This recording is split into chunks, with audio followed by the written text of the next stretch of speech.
नमस्कार, मैं हूं आपके संग नित्यम मंत्र यंत्र तंत्र वास्तु की विशेष कार्यक्रम के साथ। आज रात यानी 30 अगस्त को रात में 9:03 के बाद आप राखी का पर्व मना सकते हैं, यानी कि बहनें अपने भाई को राखी बांध सकती है। आज रात 30 अगस्त 9:03 के बाद हम आगे ये बात करेंगे कि आखिर कौन है ये भद्रा जो हर बार चली आती है भाई बहन के रिश्ते में खलल डालने। हम ये बताएंगे कि आखिर भद्रा काल क्यों देखा जाता है राखी बांधते समय, इसके पीछे क्या है कारण। लेकिन इसके पहले अगर आप हमारे चैनल को सब्सक्राइब नहीं किए हैं तो कृपया इसे सब्सक्राइब कर लें तथा बेल बटन को भी दबाएं ताकि नए वीडियो का नोटिफिकेशन आपको तुरंत मिल जाए। देखिए, इस बार श्रावण पूर्णिमा की जो आरंभ हुई है वो 30 अगस्त को सुबह 10:58 से पूर्णिमा की जो है आरंभ इसकी हो चुकी थी। श्रावण पूर्णिमा तिथि का समापन होगा 31 अगस्त को सुबह 7:07 पर। पूर्णिमा तिथि के प्रारंभ के साथ ही भद्रा काल की भी शुरुआत हो गई थी, यानी कि भद्रा काल भी लग गया था आपको। सुबह में 10:58 से भद्रा काल की शुरुआत हो गई थी। भद्रा काल की समाप्ति होगी 30 अगस्त को, यानी कि आज अभी रात में 9:01 पर भद्रा काल की समाप्ति हो जाएगी। राखी बांधने का जो शुभ मुहूर्त होगा वो रात्रि में 9:03 के बाद होगी, यानी कि अभी से आप देख लीजिए, लगभग आप देखेंगे तो आधे घंटे के बाद, यानी कि 9:03 के बाद आप राखी बांध सकते हैं। और ये राखी बांधने का कार्यक्रम होगा अगले दिन, यानी कि 31 अगस्त को सुबह 7:07 तक आप राखी का पर्व मना सकते हैं।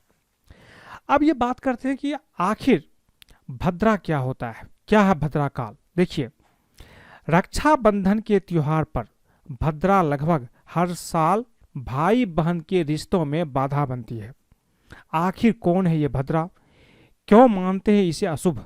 भद्रा एक अशुभ मुहूर्त है जिसके होने पर कोई भी शुभ कार्य करने के अशुभ परिणाम सामने आते हैं, इसलिए भद्रा होने पर राखी बांधना भी अशुभ माना जाता है।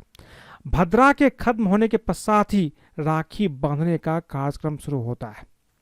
अब ये जानते हैं कि आखिर कौन है ये भद्रा। देखिए, धार्मिक मान्यताओं के अनुसार भद्रा भगवान सूर्य और छाया की पुत्री है और शनिदेव की बहन मानी जाती है। अपने भाई शनिदेव की तरह ही भद्रा का स्वभाव भी बहुत ही कठोर माना जाता है। ऐसा मानते हैं कि भद्रा की वजह से हर शुभ कार्य में बाधा आती है, यानी कि भद्रा हर शुभ कार्य में बाधा डालती है। ऐसे में उनके पिता भगवान सूर्य ने भद्रा पर नियंत्रण पाने के लिए ब्रह्मा जी से मदद मांगी थी, इसलिए ब्रह्मा जी ने उसे नियंत्रित करने के लिए पंचांग के प्रमुख अंग विष्टिकरण में उनका स्थान दिया था। उन्होंने कहा कि भद्रा लगी होने पर कोई भी शुभ कार्य करना वर्जित माना जाएगा, लेकिन भद्रा के पश्चात उस कार्य को किया जा सकेगा। हालांकि भद्रा के वक्त तंत्र मंत्र की पूजा और कोर्ट कचहरी का कोई भी काम करना अशुभ नहीं माना जाता है, लेकिन भद्रा में शादी, विवाह, रक्षा बंधन, होलिका दहन जैसे शुभ कार्य करने को मना होता है। इसका आप ध्यान रखिए।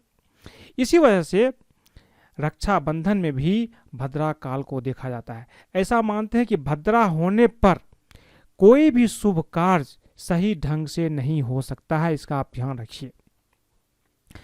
ऐसा मानते हैं कि भद्रा स्वभाव से बहुत ही कठोर और उदंडी थी। उनकी हरकतों से तंग आकर के ब्रह्मा जी ने उन्हें शाप दिया था कि जो भी भद्रा काल में कोई शुभ कार्य करेगा उसे मुश्किलों का सामना करना पड़ेगा, उसे अशुभ परिणाम प्राप्त होंगे। यही कारण है कि भद्रा होने पर रक्षाबंधन भी नहीं मनाया जाता है, इसका आप ध्यान रखिए, ये बहुत ही ज़्यादा महत्वपूर्ण है। मैं आपको एक चीज़ और बता दूं, रावण को भद्रा काल में ही बांधी गई थी राखी। ऐसा मानते हैं कि रावण के समुच्चय कुल के नाश के पीछे भद्रा ही वजह थी।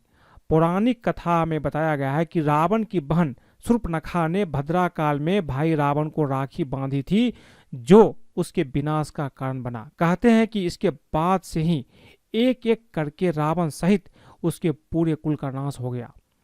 वहीं यह भी माना जाता है कि भद्रा के वक्त भगवान शिव तांडव करते हैं और क्रोध की अवस्था में होते हैं। ऐसे वक्त में कोई भी शुभ कार्य नहीं करना चाहिए, वरना उसका परिणाम शुभ नहीं होते हैं। इसलिए भाई को हर बुरी नज़र से बचाने के लिए, उनकी दीर्घायु के लिए भूल कर भी भद्रा में राखी नहीं बांधना चाहिए। इस वजह से भद्रा काल में हम लोग राखी नहीं बांधते हैं। अगर आपको ये वीडियो पसंद आए तो कृपया से लाइक करें, सब्सक्राइब करें, अपने दोस्तों सगे संबंधियों के साथ भी शेयर करें, ताकि अगर वो भी इस उपाय को करते हैं तो उसके जीवन में भी भद्रा का कोई साया नहीं रहेगा और भाई का जीवन बड़ा अच्छा चलेगा। आज के लिए बस इतना ही। धन्यवाद।